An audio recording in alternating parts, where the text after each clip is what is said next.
Assalamualaikum warahmatullahi wabarakatuh. Shalom, Om Swastiastu, Namo Buddhaya, Salam Kebajikan. Hai semua, perkenalkan, saya Kevin Gabriel Panjaitan dengan NIM 211501038. Di sini saya akan menjelaskan tentang respon imun terhadap Mycobacterium tuberculosis sebagai tugas untuk mata kuliah imunologi dengan dosen pengampu Ibu Yuwandani S.Farm MSc PhD Apoteker. Nah, yang pertama kita bahas untuk patofisiologi dari Mycobacterium tuberculosis sendiri. Tentu saja kita sudah tahu bahwa Mycobacterium tuberculosis adalah penyebab dari penyakit tuberkulosis. Untuk patofisiologinya dibagi menjadi tiga babak. Babak yang pertama yaitu perang atrisi atau the war of attrition. Yang pertama, Mycobacterium tuberculosis mencoba untuk berkembang biak, sementara tuan rumah mencoba untuk menahannya di dalam granuloma. Yang kedua, tanpa atau seri kekebalan, terjadi penyebaran limfatik atau hematogen yang lebih besar. Ketiga, kontrol adalah melalui imunitas yang diperantarai oleh sel. Kemudian kita masuk ke babak yang kedua, yaitu serangan menyelinap atau the sneak attack. Untuk the sneak attack juga ada tiga tahapan. Tahapan yang pertama yaitu babak kedua tuberkulosis bronkogenik pasca primer dimulai tanpa gejala di apeks paru, agak jauh dari tempat awal infeksi. Yang kedua merupakan bagian dari tuberkulosis laten karena tidak ada gejala klinis. Dan yang ketiga, beberapa jumlah Mycobacterium tuberculosis dalam makrofag alveolus yang dimodifikasi mendorong akumulasi lipid inang dan antigen mycobakteri di bagian paru yang terisolasi sebagai persiapan untuk reaksi nekrotikans mendadak yang cukup untuk menghasilkan rongga evolusi lebih lanjut dari pneumonia gaseosa nekrotik. Untuk babak yang terakhir atau babak yang ketiga yaitu the fallout. Untuk the fallout juga ada tiga tahapan, yaitu tahapan yang pertama, batuk keluar membentuk rongga atau dikelilingi oleh sel epiteloid dan fibrosis. Yang kedua, menghasilkan peradangan granulam, granulomatosa dan sebagian besar penyakit klinis. Dan yang ketiga yaitu rongga terbentuk ketika fase gaseosa meliputi pneumonia melunak, pecah-pecah, dan batuk meninggalkan dari tubuh meninggalkan lubang. Yang keempat, pneumonia yang tidak terbatuk keluar tetap menimbulkan peradangan. Nah, peradangan ini nanti akan mengering kemudian menjadi tuberkulosis fibrocaseus. Untuk gejala dari tuberkulosis sendiri yaitu ada empat. Jika seorang pasien memiliki salah satunya, dia bisa dipertimbangkan sebagai tersangkap tuberkulosis atau kemungkinan besar mengidap penyakit tuberkulosis. Yang pertama yaitu batuk selama lebih dari 3 minggu. Yang kedua hemoptisis. Yang ketiga nyeri di dada selama 3 minggu atau lebih, dan yang keempat yaitu semua dapat disebabkan oleh beberapa penyakit lain, tetapi dahaknya nanti akan diuji jika ada gejala. Batuk dan dahak itu sangat umum di mana-mana, seperti yang kita tahu, adanya perubahan cuaca, adanya perubahan suhu juga bisa menyebabkan kita batuk dan berdahak atau juga bisa pilek.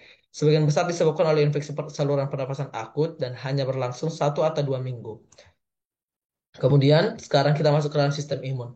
Nah, sistem imun sendiri itu dibagi menjadi dua, yaitu sistem imun innate atau bawaan dan juga sistem imun adaptif. Untuk sistem imun innate sendiri uh, disebut juga sebagai daya tahan tubuh yang spesifik dikarenakan sistem imun ini tidak bekerja secara spesifik terhadap satu penyakit tertentu, tetapi dia berperang melawan atau menjadi sistem imun untuk memerangi patogen-patogen atau penyakit secara umum. Nah, untuk daya tahan tubuh non spesifik atau sistem imun ada innate ini mencakup rintangan mekanis. Rintangan mekanis di sini yaitu kulit, rintangan kimiawi, lisozim dan asam lambung apabila dia masuk ke dalam pencernaan, sistem komplement seperti opsinon, histamin, kemotoksin dan kinin, interferon, fagositosis, demam dan radang. Nah, untuk yang kedua yaitu ada sistem imun adaptif. Untuk sistem imun adaptif adalah sistem imun yang bekerja secara spesifik terhadap satu jenis penyakit tertentu. Untuk daya tahan tubuh spesifik ini dibagi menjadi imunitas humoral yang menyangkut reaksi antigen dan antibodi yang komplementer di dalam tubuh dan imunitas seluler yang menyangkut reaksi sejenis sel. Untuk sel di sini biasanya adalah sel T, limfosit dengan antigen di dalam tubuh. Sekarang mari kita melihat bagaimana respon imun innate terhadap penyakit tuberkulosis atau dalam melawan bakteri Mycobacterium tuberculosis. Yang pertama ada makrofag. Makrofag memainkan peran sentral dalam patogenesis mycobakteri karena mereka adalah ceruk seluler utama untuk Mycobacterium tuberculosis selama infeksi awal dan kronis. Nah, makrofag ini dapat menghilangkan Mycobacterium tuberculosis melalui berbagai mekanisme. Mekanismenya itu termasuk produksi komponen oksigen dan nitrogen dan juga sitosin, pengasaman fagosom dan autofagi intraseluler Mycobacterium tuberculosis dan lain-lain. Nah, Mycobacterium difagositosis oleh makrofag alveolar yang merupakan sel pertama yang menghadapi patogen dan merekrut berbagai jenis makrofag seperti makrofag turunan monosit selama diinfeksi awal. Kan kita sudah mengetahui bahwa tugas dari makrofag untuk melawan Mycobacterium tuberculosis adalah dengan fagositosis. Fagositosis di sini adalah proses di mana makrofag mengelilingi bakteri Mycobacterium tuberculosis. Kemudian makrofag ini akan memakan Mycobacterium tuberculosis dan menghancurkannya.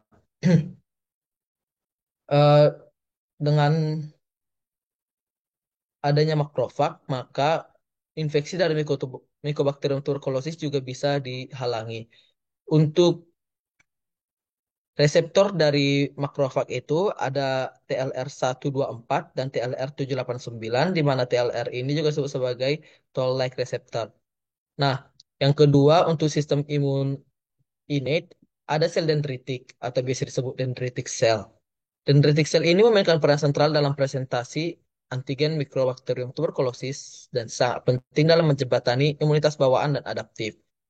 Sel dendritik manusia yang diturunkan dari monosit mengekspresikan reseptor manus atau MRS dan non-integrin perebutan ICAM spesifik sel dendritik atau dendritic cell sign yang mampu mengenali ligan Mycobacterium tuberculosis seperti Mycobacterium tuberculosis lipoprotein LPRG dan hexaminosylated phosphatidylinosytol monosid atau PIM.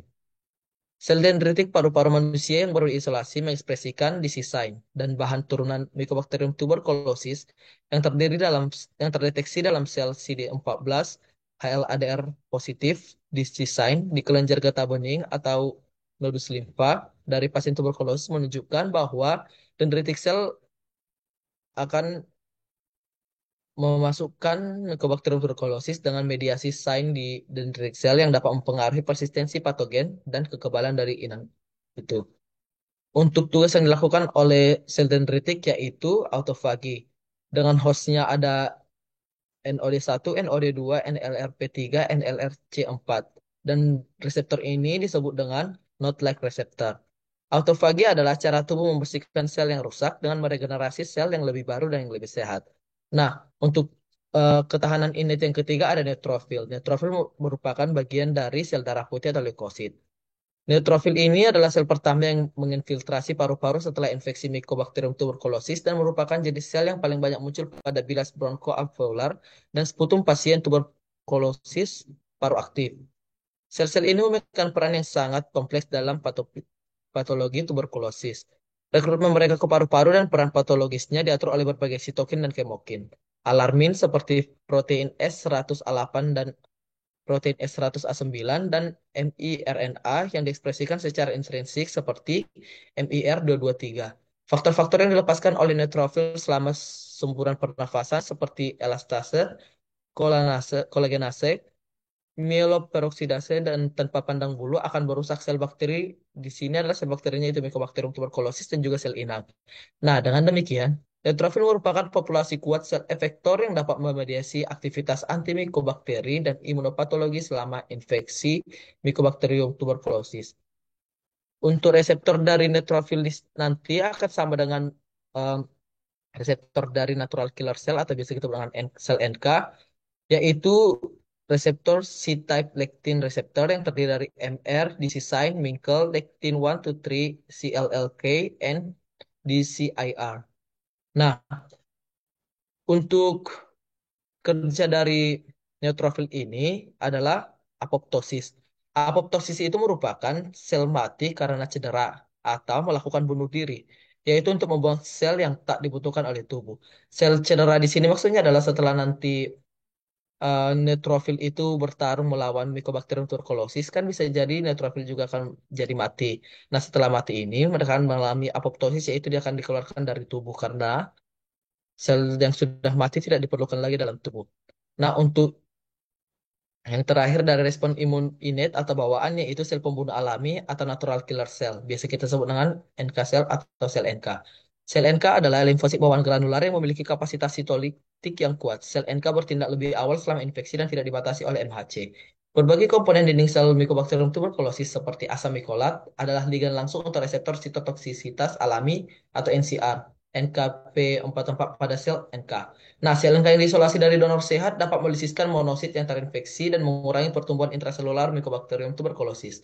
Sel NK diperlukan untuk resistensi mikobakteri pada tikus yang kekurangan sel T, menunjukkan peran penting sel NK dalam memerangi infeksi Mycobacterium tuberculosis pada individu dengan gangguan kekebalan. Sel NK dapat mengontrol pertumbuhan mikobakteri secara tidak langsung melalui stimulasi imun, melalui aktivasi makrofag, dan secara langsung melalui mekanisme sitotoksik, termasuk produksi granula sitoplasmik yang mengandung perforin, granulisin, dan granzim. Nah, untuk tugas dari natural killer ini dia akan menyebabkan inflamasi atau biasa kita sebut dengan inflamasi. Untuk yang terakhir yaitu respon dari sistem imun adaptif atau sistem imun spesifik. Untuk respon imun spesifik ini, dia kan nanti akan menjadi pelindung bagi tubuh kita atau menjadi protektor. Nah, respon imun protektif dengan imunitas adaptif selama infeksi Mycobacterium tuberculosis dilakukan oleh sel T CD4+ dan sel T CD8 plus yang dibatasi MHC serta limfosit T gamma yang berpartisipasi dalam produksi, maaf, serta limfosit T delta yang berpartisipasi dalam produksi IFN gamma. Dengan demikian, sel CD4 plus TH1 adalah pemain utama dalam perlindungan TB dan menunjukkan respon IFN gamma yang kuat.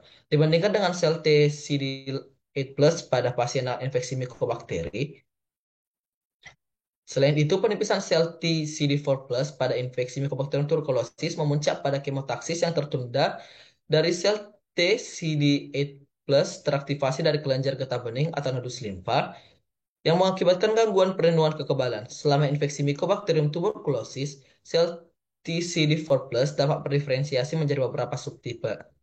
TH1, TH2, TH17, dan bahkan sel T atau bisa disebut dengan Treg pengatur. Nah, sitokin yang diproduksi oleh sel TH1 yaitu IL-2, IFN gamma, TNF alpha, TNF beta, dan granulosit monosit colony stimulating factor atau GM-CSF menyebabkan diferensiasi dan aktivasi lebih lanjut sel TH1, limfosit T sitotoksik atau CTL, makrofag, dan granulosit.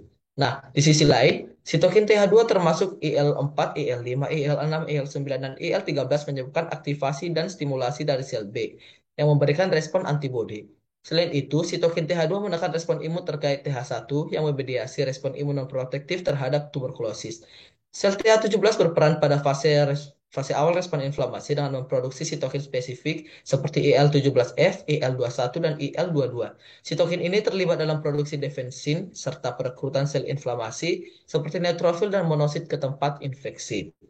T-Reg terutama milik sel T CD4+, CD25+, FOXP3+, yang menekan berbagai mekanisme respon imun dengan memproduksi IL-10 dan TGF-beta. Selain itu, sel T-Reg CD8+ terlibat dalam penghambatan proliferasi dan fungsi sel C. Nah, T-Reg ini nanti akan berperan dalam modulasi diferensiasi sel T CD4+ ke subset TH1, TH2, atau TH17. FOXP3 alamiah mengekspresikan T-Reg telah diamati menunjukkan ekspansi yang lebih besar selama infeksi Mycobacterium tuberculosis. Sel-sel ini berpartisipasi dalam penghambatan produksi IFN gamma dari sel T memory atau delta yang merespon antigen dari Mycobacterium tuberculosis. Sel T-Reg juga memediasi mereka dengan memproduksi TGF-beta yang mencegah aktivasi dan proliferasi sel T CD4+, memfasilitasi penyebaran infeksi mikobakteri, dan oleh karena itu, eksaserbi manifestasi infeksi TB aktif dan penipisan sel T-Reg telah diamati untuk meningkatkan kemanjuran perlindungan vaksin terhadap infeksi Mycobacterium tuberculosis.